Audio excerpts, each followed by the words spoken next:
अब जैसे पुण्यात्माओं ये त्योहार मनाए जाते हैं, एक भक्त कह रहा था, एक नहीं बहुत से ऐसे भक्त में मिलते हैं, एक दो याद रह जाता है।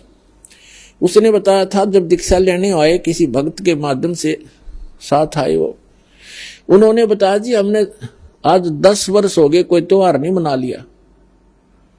कारण क्या है कि कभी तो हमारा एक 5-4 मेरे चाचा ताऊ 5-6 भाई थे, उनमें कभी तो किसी की मृत्यु हो जाती है, किसी खास जवान की, कोई बहन विधवा हो जाती है या घर का सदस्य मर जाता है। हमने 10 वर्ष हो गए कोई त्योहार नहीं बना लिया। तो पुण्यात्माओं अब वो त्योहार क्यों नहीं मना रहे? और जिनके या बिजली ना गिरी है वो नाचें गाँव बकवाद करें, खाक त्योहार। यहां पर तो कहते हैं,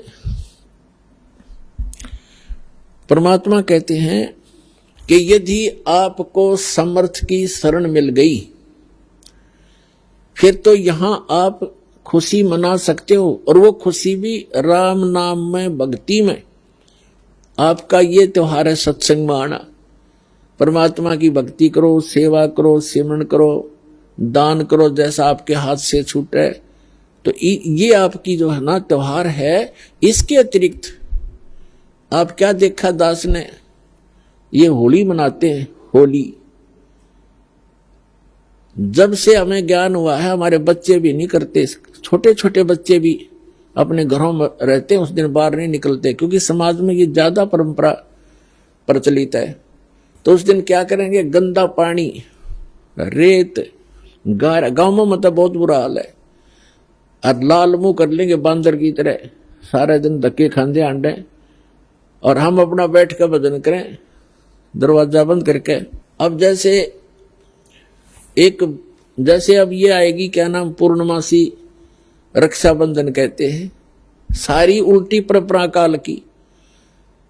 एक बहन बता रही थी जब दीक्षा ली उसने, और ये उसको ये सब मर्यादाएं बताएगी, सत्संग सुनाए जाते हैं। पहले थोड़ी संगत थी, 100, 200, 400 भक्त आ जाते थे, बैठ जाते थे, सब अब अपनी सुनाया करते थे मेरे पास बैठ कर।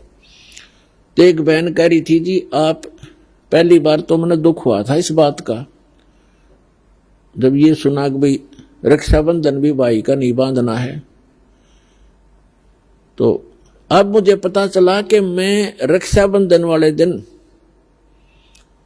अपने भाई के रक्षा बांधने के लिए गई थी, रक्षाबंधन राखी बांधन खातिर गई थी, और मेरा भाई किसी कामवश मोटरसाइकिल पर गया हुआ था और उसकी इंतजार कर रही थी। अब क्या हुआ कि शाम के समय दुर्घटनाग्रस्त हो गया मेरा भाई, मृत्यु होगी, और उसका शव आया। ओए होए, पुण्यात्माओं हम रक्षाबंधन किस लिए बांधते हैं भाई का, बहन, कि हमारी रक्षा करे। अब जब वो अपनी ही रक्षा नहीं कर सका, भाई की रक्षा, बहन की रक्षा कहां से कर देगा? जो रक्षा करने वाला है परमात्मा का रक्षाबंधन बांधो, और उसका रक्षाबंधन है पुण्यात्माओं, उसका नाम लो, उसकी शरण में आ जाओ। भाई की भी रक्षा और बहन की भी रक्षा, बच्चों की भी रक्षा, अपनी भी रक्षा, पति पत्नी की भी रक्षा।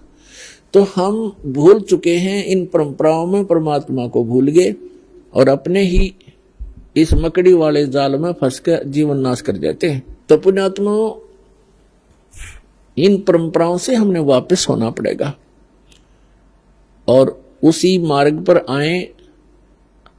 हम जैसे सफर कर रहे हैं तो सफर के अंदर ज्यादा सामान लेकर के नहीं चला जा सकता। तो ये जितनी परंपराएं हैं ये हमने लाद रखी है बेमतलब की, इनसे हल्का होकर ही हम इस सफर पर सफल होंगे और इनको हटाना होगा।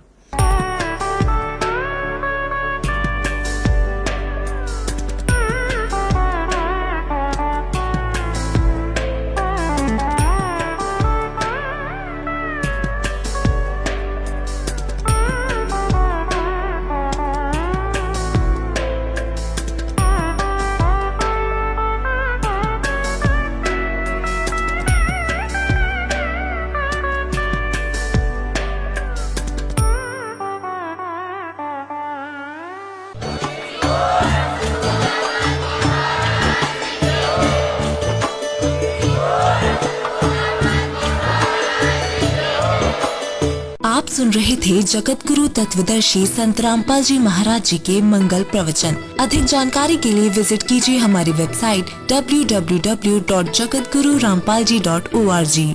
संत रामपाल जी महाराज जी के शुभ आशीर्वाद से पूरे विश्व भर में 500 से भी ज्यादा नाम दीक्षा केंद्र हैं, जिन पर संत रामपाल जी महाराज जी द्वारा ऑनलाइन निशुल्क नाम दीक्षा दी जा रही है। अपने नजदीकी नाम दीक्षा केंद्र का पता करने के लिए संपर्क करें 8222880541।